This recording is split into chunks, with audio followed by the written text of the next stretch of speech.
Good afternoon, everyone, and welcome to today's webinar, and thank you for joining us. My name is Chanel Moore, and I'm the Peer Support Coordinator here at Lung Foundation Australia. And I'd like to start this webinar by acknowledging the traditional owners of country throughout Australia and their continuing connection to land, sea, and community. We pay our respects to them and their cultures, and to elders past, present, and emerging. So thank you to everyone for joining us online and coming together today. It's really great that we can spend this hour talking about carer wellbeing. So this is the second webinar in our chronic lung disease webinar series, and I'd also like to thank supporters of this webinar, which include Bristol Myers Squibb, GlaxoSmithKline, Roche, and Mayne Pharma.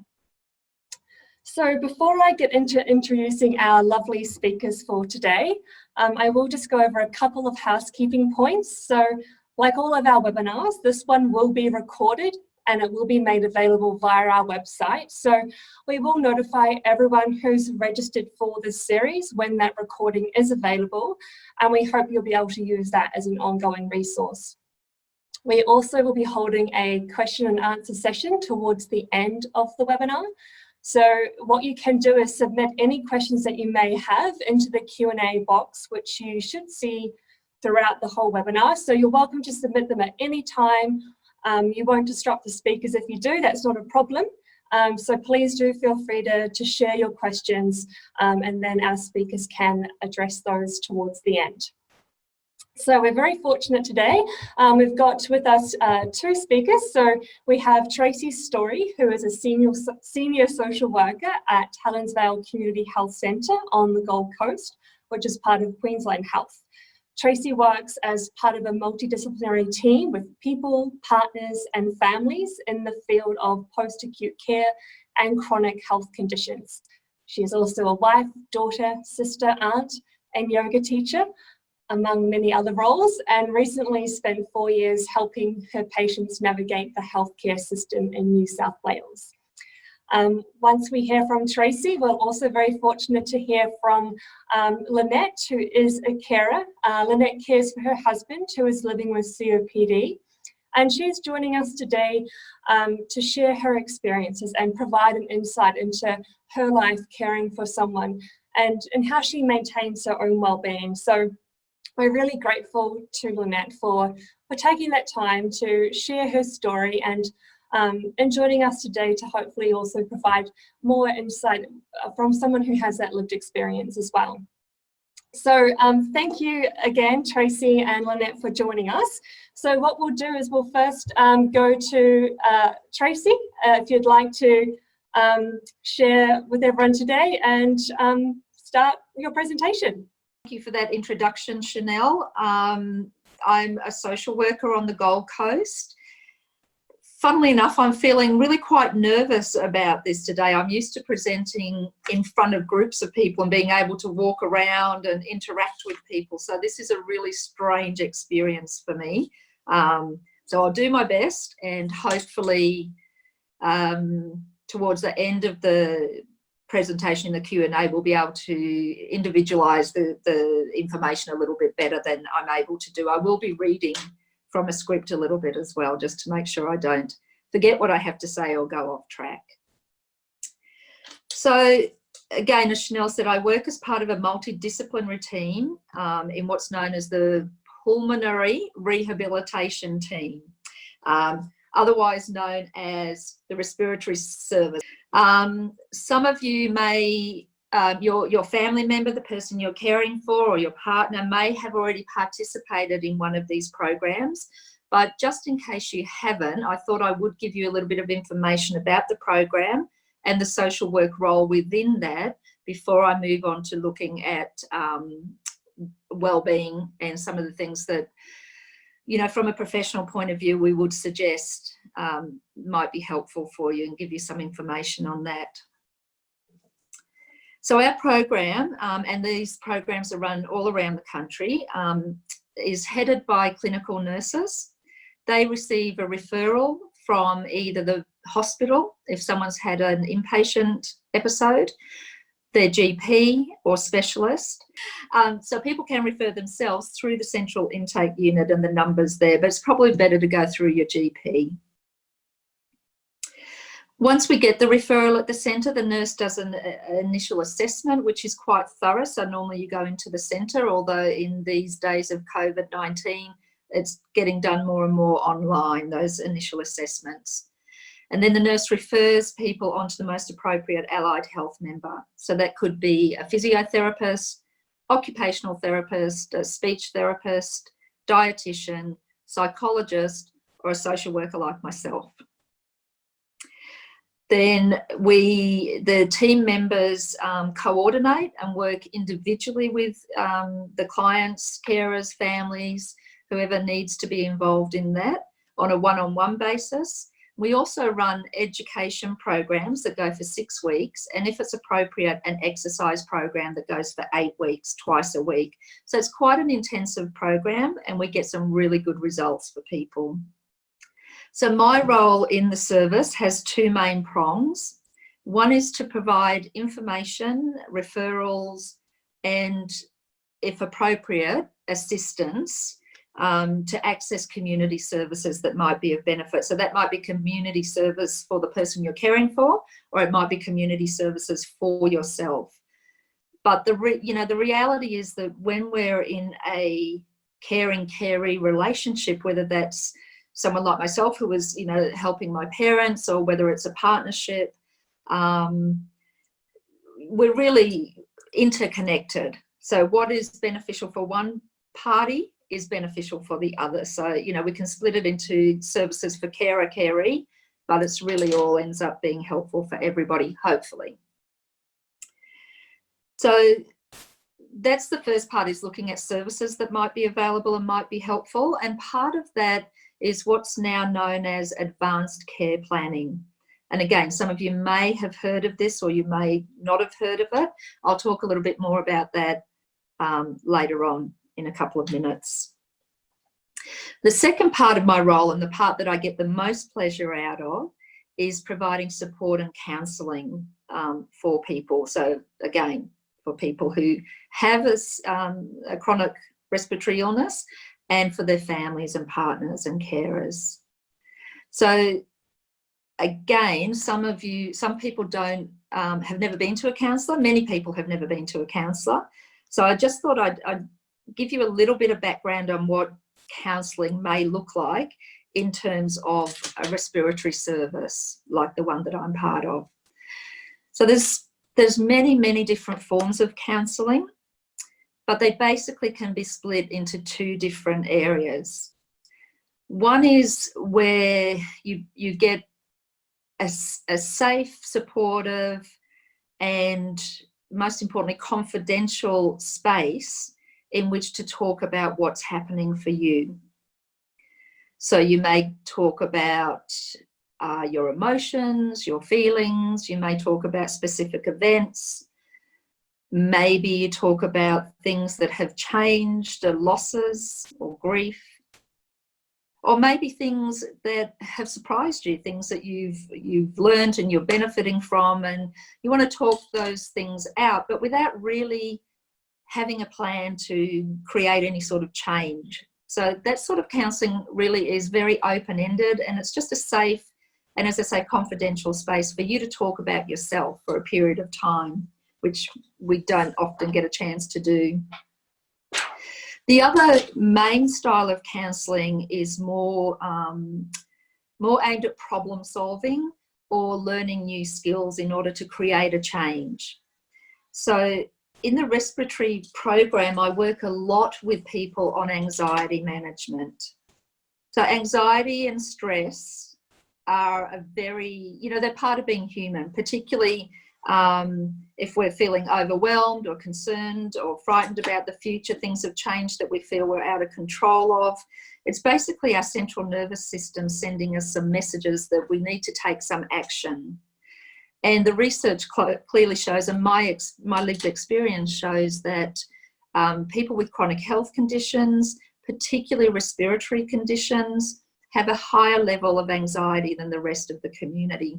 And also more current research is showing that carers also have higher levels of anxiety and stress and even depression. So the second sort of counselling is really more problem solving or looking to learn skills. And some of the main skills that we look at are what we now call mindfulness skills. So this is a form of practice that brings our attention and trains the mind to come into the present moment in a very open, gentle, supportive and kind way. So it's not coming into the present moment and beating ourselves up or driving ourselves. It's about training the mind, and usually through a meditative process, to come into the present moment. At the Helensvale Community Health Centre and at the Robina Precinct, we run 4 sessions a year of an 8-week program called Mindfulness for Mood Enhancement. And again, you can refer yourself for that, or you can get your GP to refer you. We get some really good outcomes. The evidence shows, and more importantly, the people who've come through our program feel benefit on so many different levels. So physiologically, they feel better, their physical health often improves, their emotional health, their mental health. And also the other thing that mindfulness helps is to help us to step back from what's going on in our heads and in our lives. Creates a little bit of space, which means that we can choose the next step, what we do or what we say. And that can obviously have really good benefits in a relationship, whether it's an intimate relationship or whether it's communicating with health professionals, because we all know how frustrating the healthcare system can be. I know when I was looking after my parents for that 4 to 5 year period, even though I'd been working in the healthcare system for 30 years, it was totally different when I had to come in at it from the other side. I had to come in as a supporter and as a consumer. So I was really pleased, I was really thankful that I had a practice of mindfulness already in place.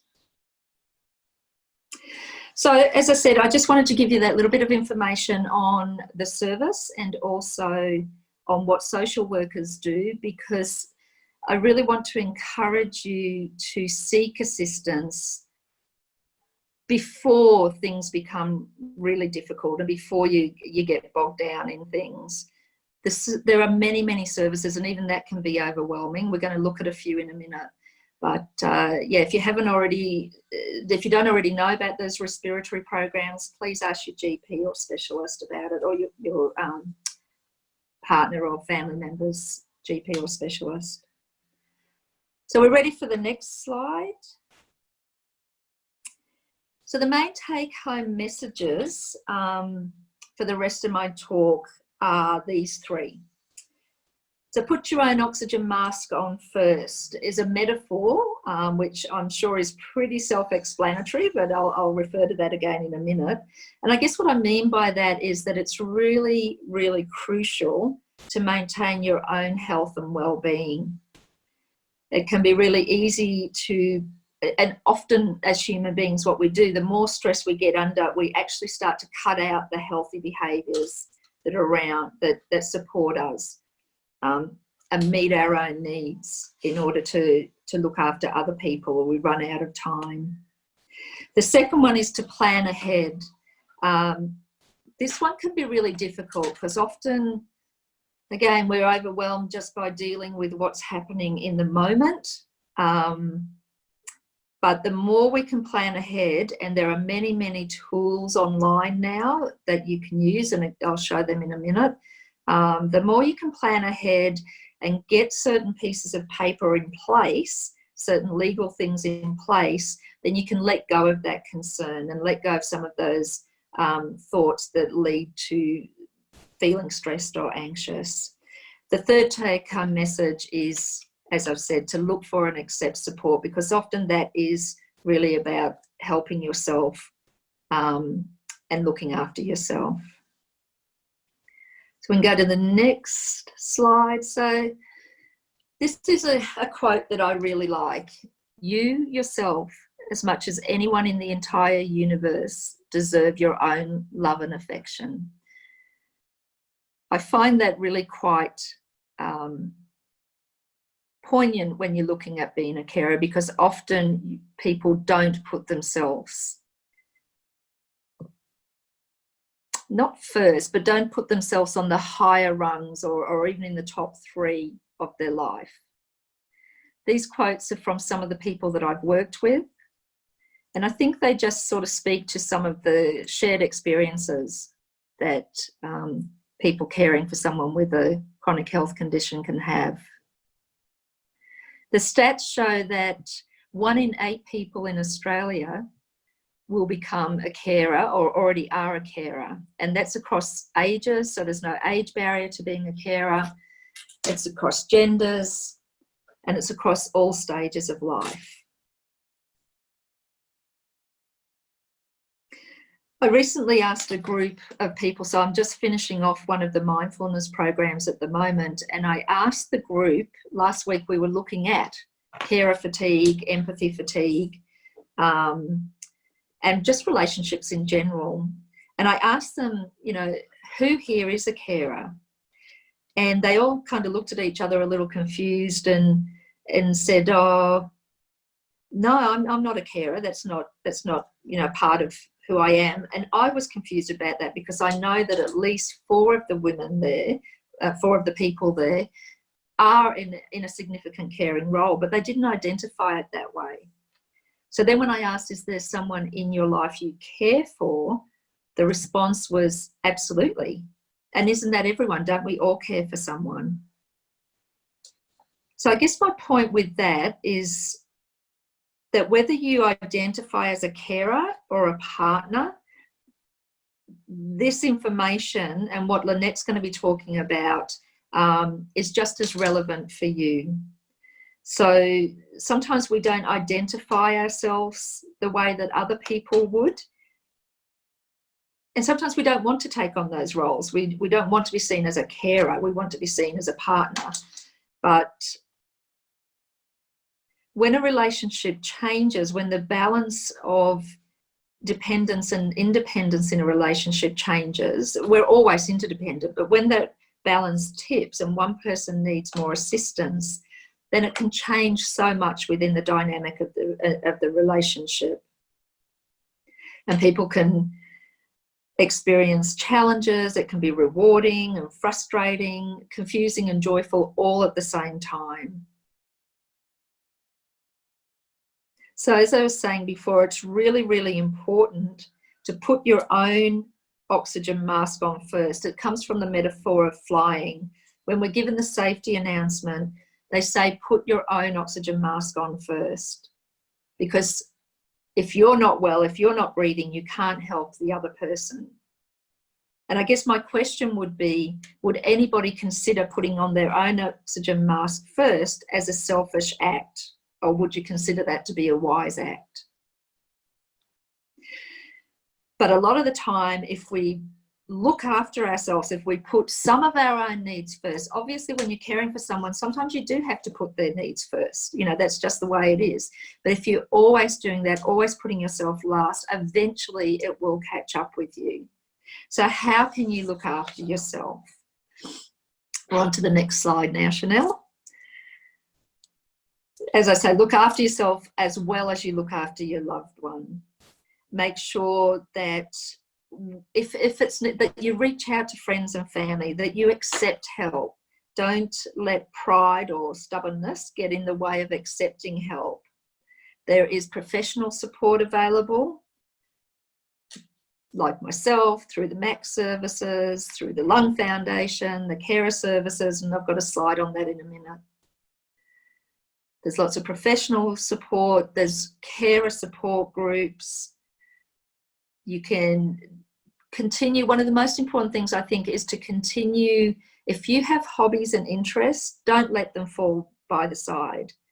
Make sure you factor them in to your daily or weekly or monthly schedule so that you keep part of your identity who you are separate from the role of being carer. So there's something there that is not, you don't just fall into being a carer, just as we don't want your loved one to fall into the role of just being a patient, even though sometimes it can really overwhelm. Again, I know from my own experience, for a while there, it felt like all we were doing was going to medical appointments and going to the hospital and to the doctors, and it just really took over. So I know this is sort of very quick and dot pointy. I'm nearly out of time. It's gone quite quick. The second take home was to plan ahead. So there is now a service called the Office of Advanced Care Planning. Their website, you can call them, or their website, look at their website, has all of these most of these papers that I am talking about. They also have really good guides to walk you through that situation and to look at the different sort of things that you might need to organise. One, obviously, is a will. Most of us would have a will. The other one that is really, really important is the enduring power of attorney. So this is the power of attorney that keeps going once someone becomes incapable or unable to let their own wishes be known. And that can cover both finances and your health care. It is really important. I got mine with my husband when I was in my 20s and started this work when I came to realise how important it is.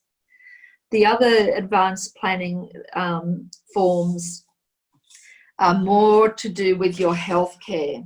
So we have the Statement of Choices and the Advanced Health Directive. The Advanced Health Directive is quite a big document, so now most people are looking at the Statement of Choices. And really this helps your family know what sort of choices, what's important to you in your healthcare, and what choices you might like them to make on your behalf or with you. The other two main documents I wanted to share today are this emergency care plan. And I downloaded this from the Carer Gateway.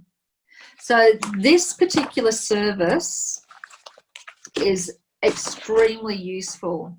If you can manage to have a look at this, if you have internet access, or you can call them for information. It has counselling, it has self-paced skills learning programs. It talks through all of the legal issues you might need to look at, and talks about financial as well as talking about the My Aged Care services.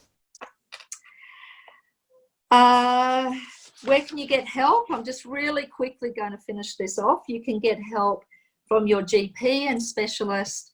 The Lung Foundation, obviously, is where we are.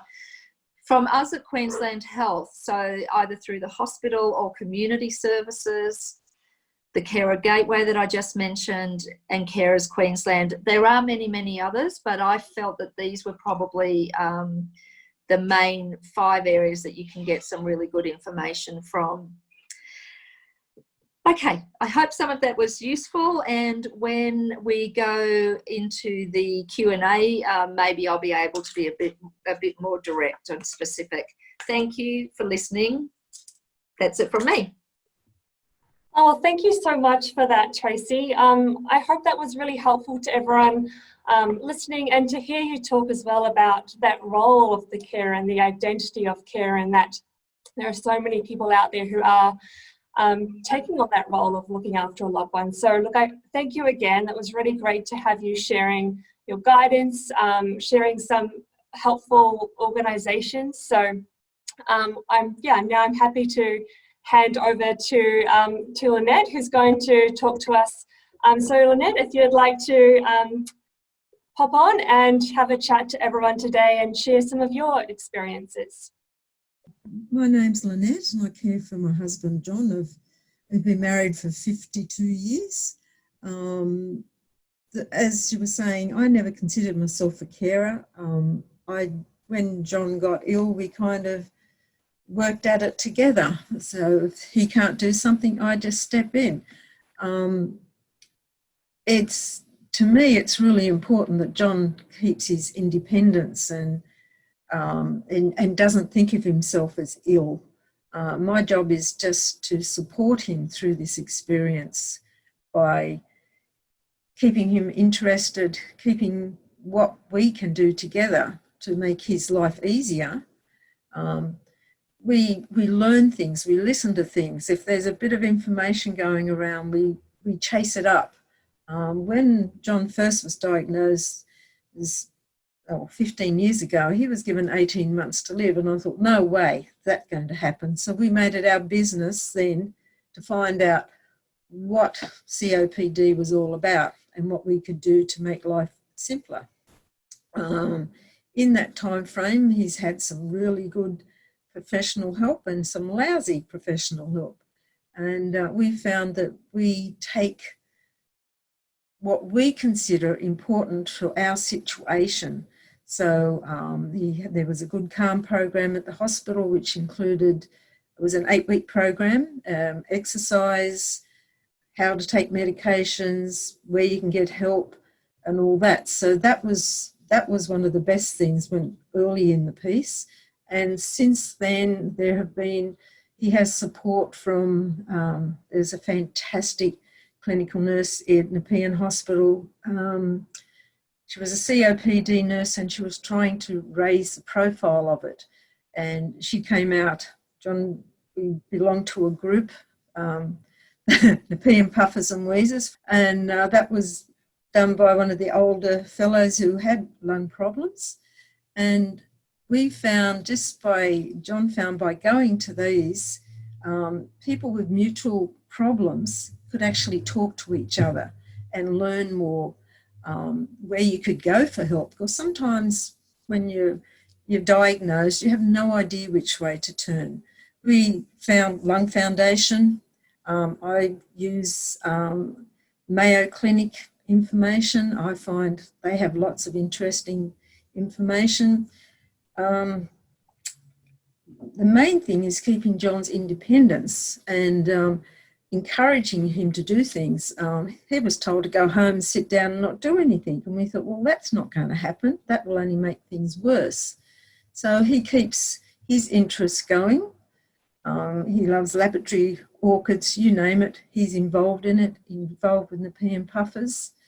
And we don't do this as individuals, we do it as together. I support him, he supports me. There's no way that I would just sit at home and just care. I'm involved with teaching Tai Chi. I have exercise programs, involved with the carers from the group. We still have a social network, which is extremely important, and not just let things condense. As at the moment, this COVID stuff, things have condensed into just a household. That was terrible. It really caused more trouble than what it was worth, I think, because people's anxiety levels went up, depression went up, and people need to be able to talk to other people easily. So I found that was really awful. But once again, it's really just supporting each other, making sure that we are individuals.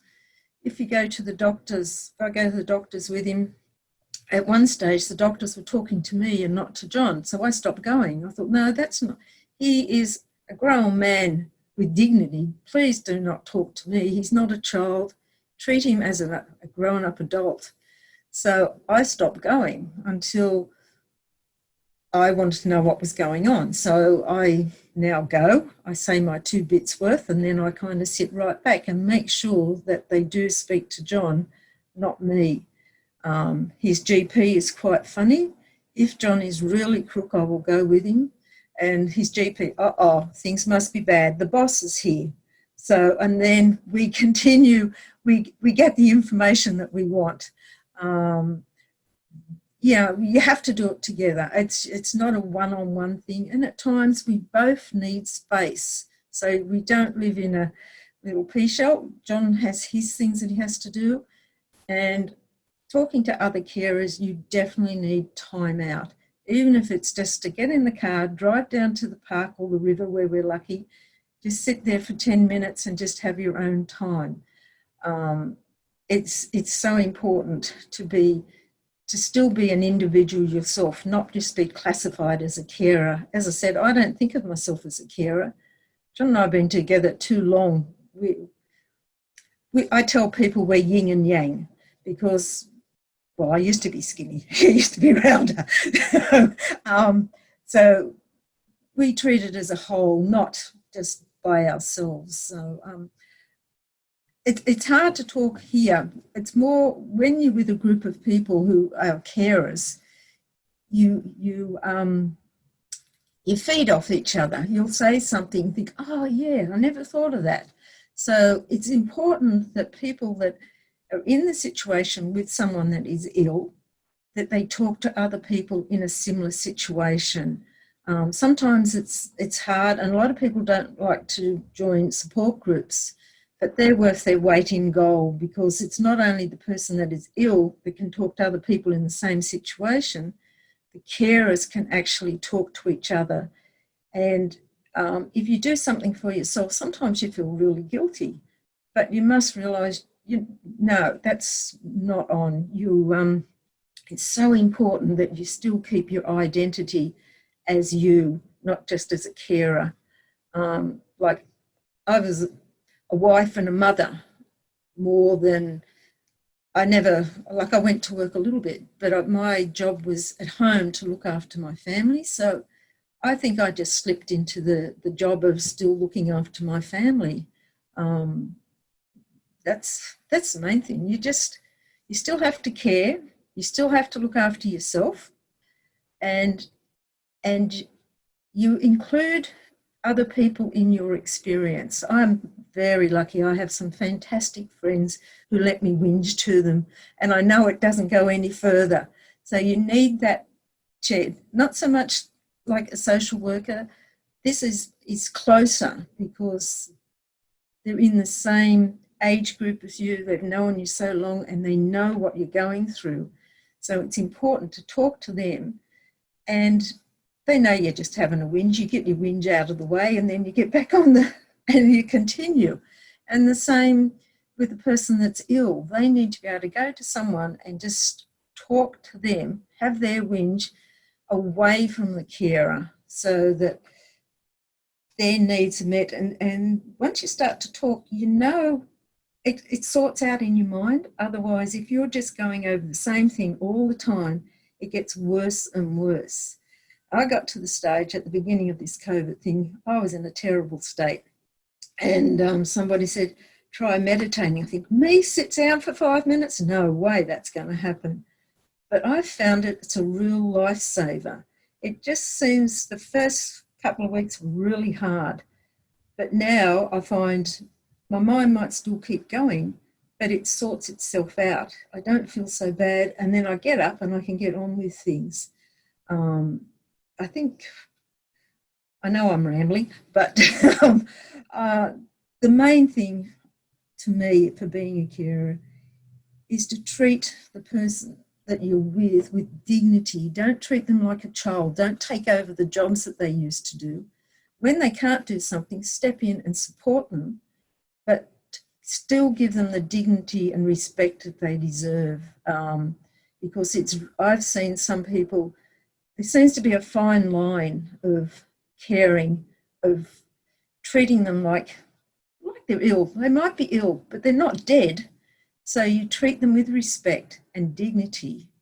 By going that little bit further, you're taking their responsibility off them. So therefore, if their responsibility is not there to look after themselves, they go downhill really fast because they've got nothing to keep them going for. Oh, they'll look after me, but you have to look after yourself, and they have to be encouraged to look after themselves. Like even with the exercises, it's all right to say, yep, do exercises, but it's very difficult to go home and do exercises, you need to be in a group that you can do exercises with. And like over the last, John's been in lockdown since March. So it's become really difficult for him to actually go out and socialise. So it got to the stage where we would go to a fruit shop. First time he sat in the car, didn't get out.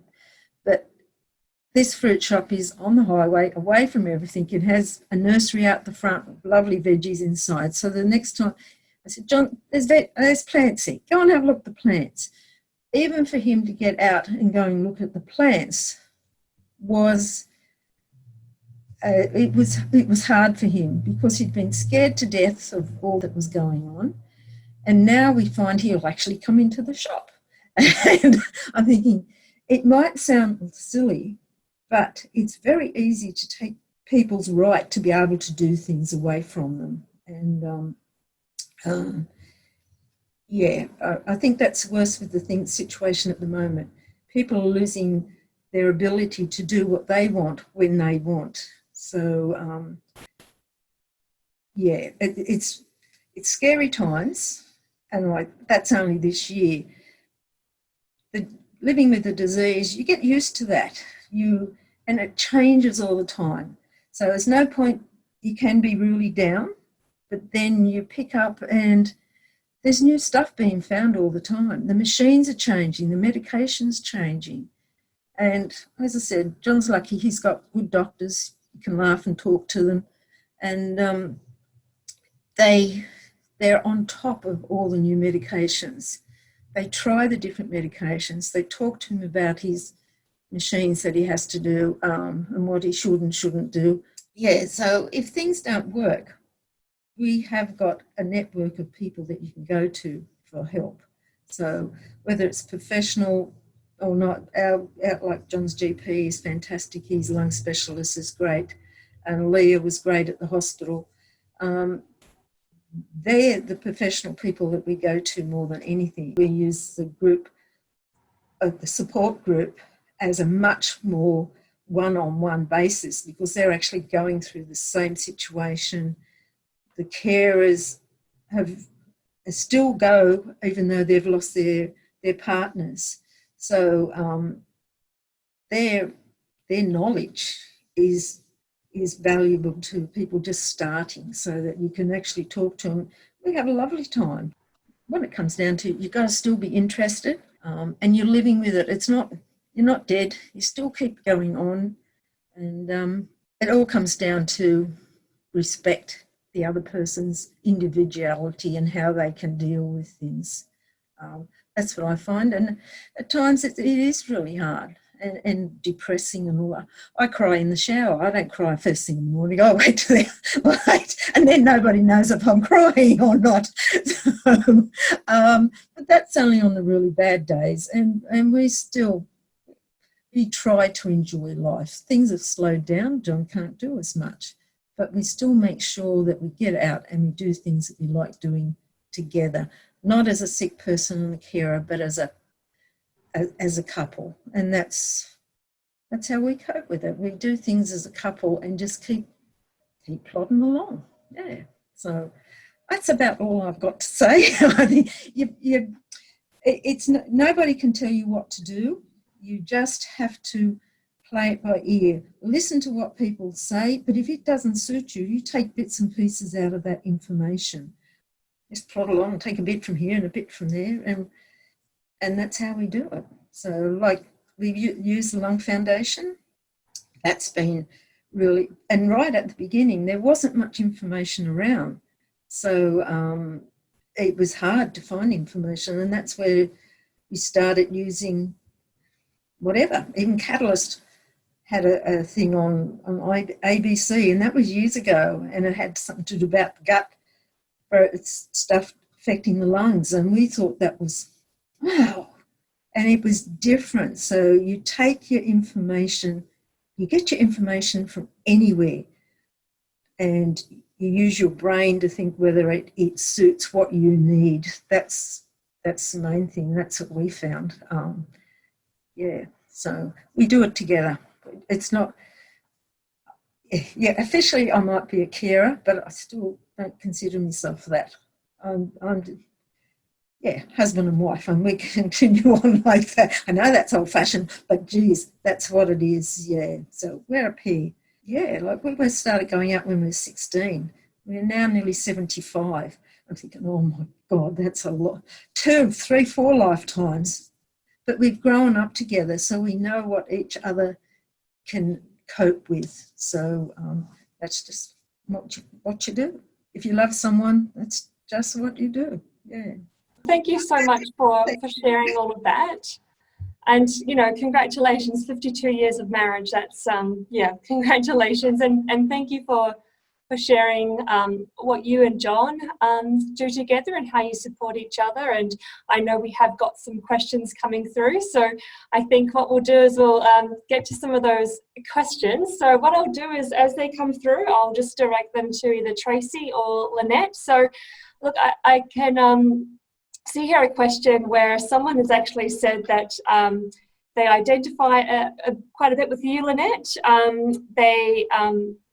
They are happy to care for their husband, and that they also use meditation, and they find that very valuable. So they're actually wondering if either of you have any tips about keeping anxiety under wraps during coronavirus, particularly as they are in Melbourne. So Tracy, I wondered if I head over to you first, and then Lynette, if you'd like to share any thoughts as well.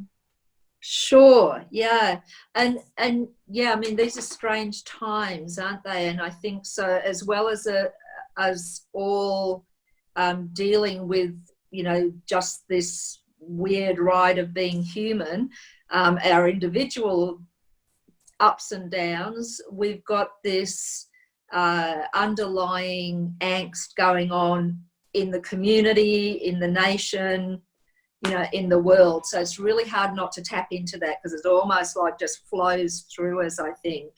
The main ways that I work with people with anxiety is to really, you know, support yourself through drinking. I know these are the same, you know, these are sort of trotted out all the time, but they are so important. So making sure that you get adequate nutrition, making sure that you drink water. The thing with anxiety is that it's our central nervous system, so our spinal cord and our brain, particularly what's called the limbic system of the brain, so a really deep part, it's telling us that something is wrong.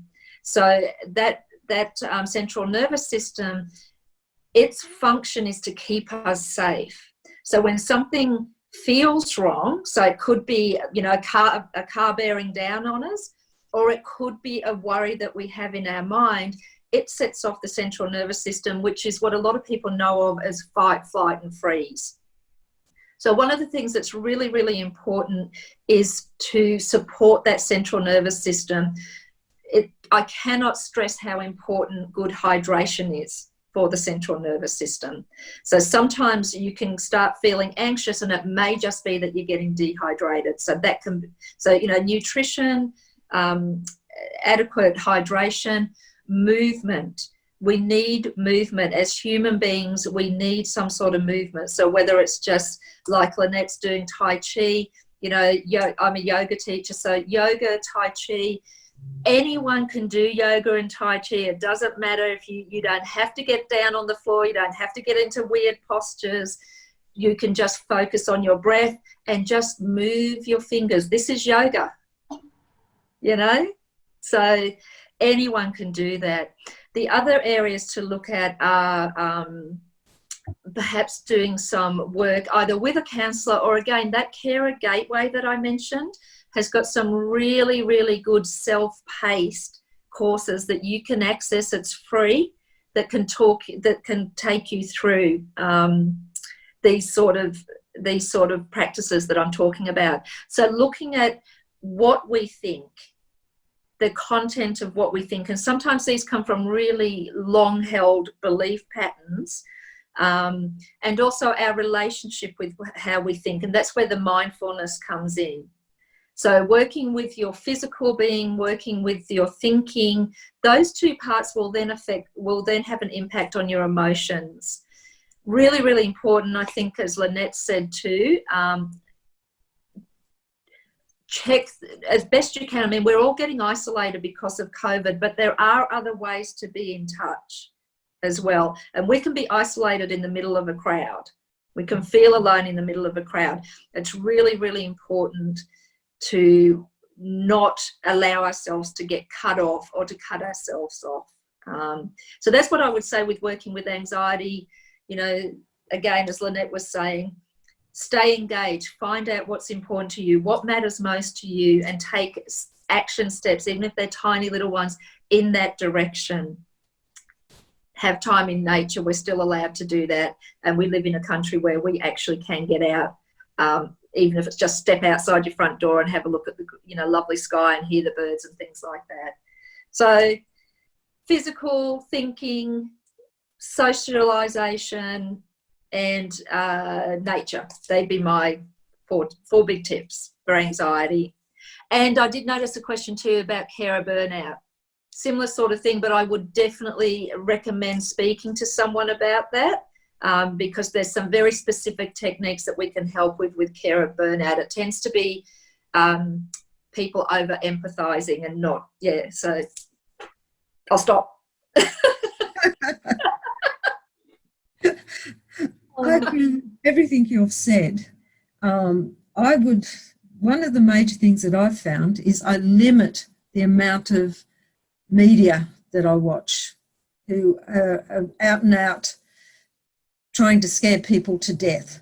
I got to the stage, I just could not take any more, and now we limit listening to the news to, otherwise it is straight, it's in your home all the time and you've got nowhere to go. So to me, limiting what you watch on television, if it is constructive information, it's different. But if it's just the scaremongering on the news, I think just limit that. And it takes your stress levels much further down. And we do nothing but talk about it. But in some ways that's good if you're just with friends. But media stuff, no, limit what you have to watch on TV. And nutrition, movement, all that, and still talking to people. That's so important for anxiety, I think. Yeah. So. Well, thank you so much, both of you, for providing such a thorough answer. And I'm sure that person who asked that question is now able to take some of those practical tips away with them. And look, we do have time for one more question. So this one is actually around the relationship with the person that they're caring for. So this person has said that they do have some difficulties with their partner, often butting heads. And whilst they care for their partner, it does feel like a drain on them sometimes, that they're running on empty. Tracy, they've just actually asked if you have any advice around what they can do to help when they are butting heads with their partner and they're feeling quite drained. How long do we have? Oh, look, this is a big question. It's a really big question. And it's a really important one because, we come, again, we as human beings, we come with a whole lot of baggage, we all have different upbringings. We come in with different belief systems, different ways of managing in the world. And then we come together into relationship and try to balance that out. And, that's tough in the best of times. But then add a pressure of an illness, and an illness that is chronic, which means it's ongoing, it's progressive, and it's changing. So it's got potential for a powder keg. In terms of sort of giving advice in this sort of forum, I got to be honest, I'm finding that a little bit tough because it depends on so many things. It depends on what the pre-existing relationship was, where both parties see themselves going, what other support they have, and what their own coping strategies are. I guess I'd sort of, again, I would recommend speaking to someone. So I would recommend either finding a counsellor through the Lung Foundation, through your local community health centre, or through that carer gateway, so that you can actually sit down and talk to someone specifically about your situation. Having said that, I think, you know, I'd reiterate the other parts about the looking after yourself and looking at your beliefs and your thinking, because it may be that some of your beliefs are leading you to feel stuck. And, you know, and when we feel stuck, consistently stuck, or consistently our needs are not being met, then we can really come into a place of feeling resentful. And then that eats away at us and at the relationship. We can't change the other person. However, we can sometimes, if the situation is amenable to it, and this is where you need the specifics, if the situation is amenable to it, then you can work with the other person, or a counsellor can help you look at strategies to communicate, to maybe even know what your needs are. A lot of people don't even know what their needs are, what their values are for themselves. And then they can't, how can you communicate that to someone else if you don't really know? Yes, most of us have just got on with life, you know, building marriages, working, you know, getting by each day. So most people haven't looked at these sort of things until they're thrown into that sort of situation. So just to summarise, I would say, you know, please look for some help, talk to somebody. I know it can be difficult, and it's awful when people have a bad experience with a counsellor. I get that. You know, because counselling really is about getting a relationship and a rapport going, and you don't always get that first up. So if you don't get it first up, please try again. And in the meantime, yeah, look after yourself, and seek support. If it's not from a counsellor, then, as Lynette keeps saying, from other people, if that's available to you. Thank you, Tracy. Well. That was, no, thank you. I think that was really helpful in what you, you know, discussed around identifying your needs.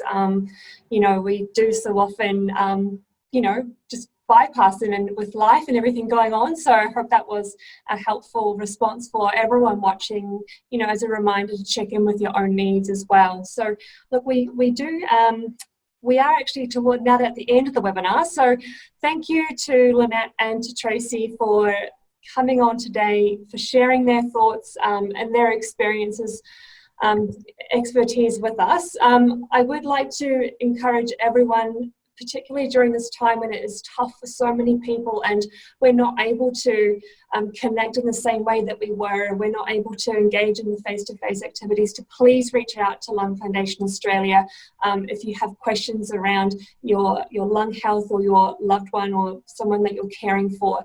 Our Information Support Centre is open Monday to Friday, 8 till 4:30, and we are here to take your calls, and we can also refer you to various programs and services, including our respiratory care nurse service, which can support people living with COPD or bronchiectasis. So please know that we're only a phone call away. We're happy, you know, to take your call and to provide support where we can. So thank you once again to Tracy and Lynette. Really appreciate you taking this time out of your day to share with everyone today, and thank you to everyone as well who's logged on. It's great that we can all come together virtually in this way. So please take care of yourselves and each other, and we'll see you at the next webinar. Thank you.